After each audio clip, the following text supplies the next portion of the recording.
What's happening, Magnus? So I've been hearing about this here and there, and I'm just trying to figure this out here. Why would Joe Biden be pardoning murderers? Is there some type of discrepancy in these cases? Is there not enough evidence?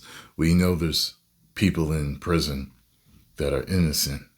We've seen stories come out where people were freed and stuff like that. So I'm wondering what the hell is going on. So let's check this out.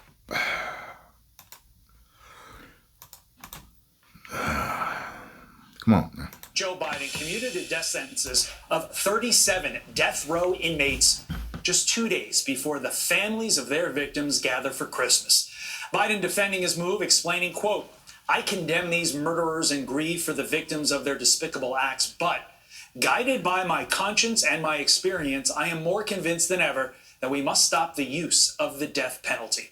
Joining us now are Heather Turner, Katie Jenkins, and Danny Major, the daughters and husband of Donna Major, who was murdered back in 2017 in a bank robbery by a career criminal whose sentence was executed by President Biden. Oh, man, I'm sorry to talk to all three of you under these circumstances.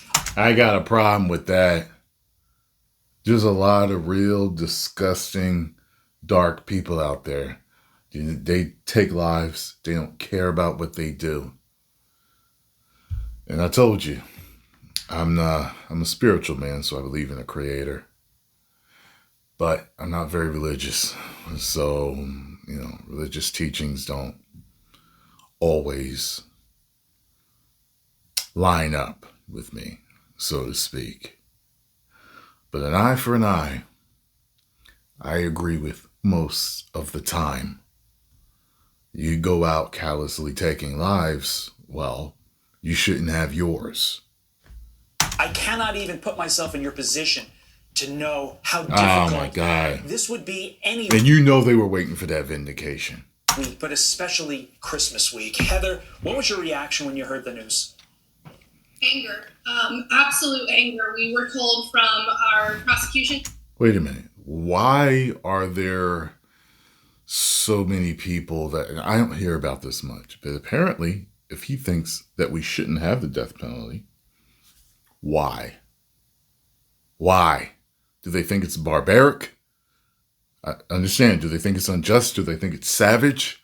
Like when people take the lives of their unborn children? Like what is it? Like what is it? Team on Sunday afternoon, I was actually gathered with my in-laws for our family Christmas. My sister was gathered with her in-laws, and we got the call, and I was angry. I'm still angry. I am upset that this is even happening, that one man can make this decision without even talking to the victims, without any regard for what we've been through, what we're going through. I'm completely hurt, frustrated, and angry. So Heather, nobody gave you a heads up that this was coming from the White House? So in May, we heard that this was a possibility. And at that point, we began writing letters to the pardon attorney. I reached out requesting an in-person meeting in DC, and we were refused. They denied our right to have our voices heard. We're victims. My mother was murdered at the hands of Brandon Hampton. They should have heard our story, and all we got was a 10-minute virtual conference, and clearly that fell on deaf ears. They did not want to hear our story. Danny, Joe Biden or whoever made this decision, because it is entirely unclear whether this came from him directly or his people. He's showing mercy to your wife's killer. Was your wife shown any mercy? That's what I'm saying. She was shown no mercy at all. This man walked into the bank, never said 2 words to her, shot her 3 times. Wow. Went and shot her coworker, Katie Skeen, as well, who was totally defenseless and unaware of anything's happening. It's just beyond me that I can't even believe that this is actually happening. Exactly. Sentences like this of 37 victims, all but 3, which was certainly a political scheme that undoubtedly Joe Biden was also told by the Pope that he should stop these executions. Now, what the Pope has to do with anything in this country, I don't know. but Joe Biden certainly has no convictions. He's a senile old man. He couldn't tie his shoes, I wouldn't think. If you could Go see him off, in person. Dad. It's absolutely disgusting. Well, continuing his MO of the past 4 years, he bent to the far left, whether it is this far left group, which many Catholics have said about the... Let me tell you something. I would be seething. It would be uncontrollable type of anger. Like, I ain't even saying nothing. Pope or members of his own party, he has bent the knee to the left wing of the Democrats. And that includes squad member Congresswoman Ayanna Pressley, who said this to the news. Listen. The death penalty has not been proven to be a deterrent of crime. State-sanctioned murder is not justice. And today, what President Biden did... It hasn't proven to be a deterrent of crime? It really hasn't? I don't know. I mean, what do you got to do? I mean, certain countries, they cut your left hand off, right, if you steal. I don't know, maybe we started doing that, maybe people wouldn't be stealing. You think about that for a second? It was like, you gonna lose your hand? Sometimes living a certain way is worse than death. Like, you know what I'm saying? What happens if you steal again in those other countries? Do they cut your other hand off? Then did they cut your foot off if you try to steal again? I don't know how you're going to steal. You ain't got no hands, but I guess there's a way to do it. I mean, I thought about that the other day. There was some people talking about it, capital punishment and something. I saw it online, and I was just like, yo, just think about it. If people cut literally, like, and they enforced it over here, like, you literally got your hand cut off if you stole. You know how many people would stop stealing? Especially petty crime. Especially petty crime. You know what I mean? Demonstrated moral leadership, compassionate leadership, informed by his own faith. It has had a disparate impact on low-income people, Black people, and other marginalized persons. Katie, when Ayanna Pressley refers to compassion, what is your response to the Congresswoman? Compassion? I don't think that's compassion. Compassion for the compassionless. It's almost comic book. You know, like Batman or Superman will save people that try to kill them. You know what I'm saying? They'll avoid being killed by that particular character. Then, like, the character accidentally falls off a building. Batman will literally jump off, catch the dude, and swing him to safety. Come on now. Superman does that stuff too. He saved Lex Luthor's life after Lex Luthor has tried to kill him. Come on, that's comic book stuff. This is real life, okay? And they're doing this. How you gonna have compassion for the compassionless? I don't get that personally. I don't know what they're gonna learn from that. They're in prison for the rest of their lives already. What's it gonna do? But what's it gonna teach people on the outside? That if they want to do a crime, well, at least I'll get 3 squares. I get to live my days out. Like, the fact that he didn't talk to any of us, the victims of this crime, we trusted the judicial system. We sat through court. I watched my mother be murdered. I have watched images of her body laying on the ground. Oh, God. He does not have compassion for who? A criminal? A criminal? No, I don't agree with that. I don't agree with that at all. Heather, off the top, you mentioned Christmas celebrations that you've already tried to have. How do you get through Christmas? Following news like this. That's a hard damn question. Good Lord. You have to put on a brave face for kids for whom we really do celebrate this holiday, to watch the joy and the magic and the excitement in their eyes. How do you get through this, Heather? Jesus, I feel really bad. For the season. I feel really bad for them, man. If it wasn't for Christ and his birth, and he is what has gotten us through this entire thing.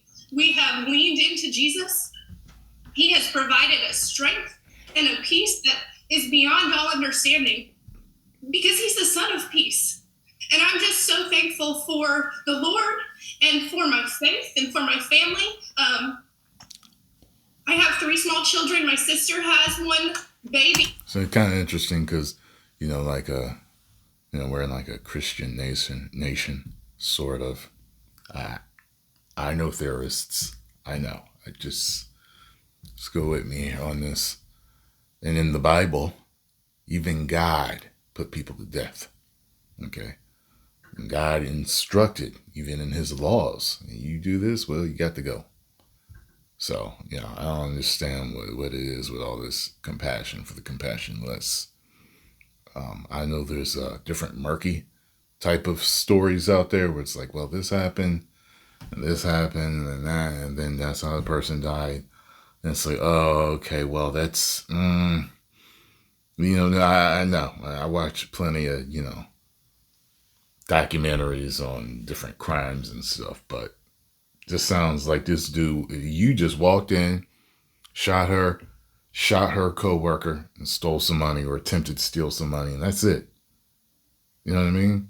Heard stories of people beg for their lives and people just take them out. That deserves compassion? What? He's a year old. My brother has 2 children. My mom had 6 grandchildren, only 3 of which she met. Oh. Our job is to make Christmas as special and as magical as we can, and we're going to do that. Danny, same basic question to you. How do you get through this as a grandpa, knowing that you lost the love of your life? She's never coming back. But this killer has been spared the death penalty. He ain't have to rub it in like that. Well, probably the worst thing for me through this whole thing since day one was watching my 3 children, Doug, Heather, and Katie, suffer through this. If it was just me, I'd be okay with that. I know Donna's with her Savior right now. Not because she was a good person or anything like that, but because she trusted him as Lord and Savior. As far as the grandchildren go, the few that were here with us, they probably don't have a whole lot of memory of her. But there still is a great loss in that, just knowing that they'll never get to see her or be loved by her or touch her or hug her or hold her. He does a great job of filling in. I'm sure he does. He's incredible. Katie, final question to you. The exact phrase used by the White House in their release announcing these pardons and commutations is that Joe Biden is committed to a fair and effective justice system. Katie, what about this is fair to your family? Man, look. None of it, because we didn't commit that crime. Reigning counsel did. He made that choice that day, a crime that is punishable by the death penalty. 12 jurors unanimously voted for the death penalty. That is what was fair, and Biden took that away from us. A senile, old, incompetent man took that away from our family. Justice. Just like that, nothing. This is not fair. Heather, Katie, and Danny, may the Lord show mercy upon your entire family the way the killer in the current White House has not. Yo, I can't tell you how mad I am. I can't believe that. Oh, you talk about injustice. Wow. I saw something while scrolling either through YouTube or Twitter, and it says something about he actually pardoned a child killer. I didn't click on it. I was like, okay, maybe I'll come back to that. Or I don't even think I bookmarked it. I'll have to take a look. I was like, you got to be kidding me. I was like, it's got to be because just like, it's a cloudy case. It's like, oh, well, this evidence didn't really line up. And, I thought it was something like that. Y'all let me know what y'all think about this.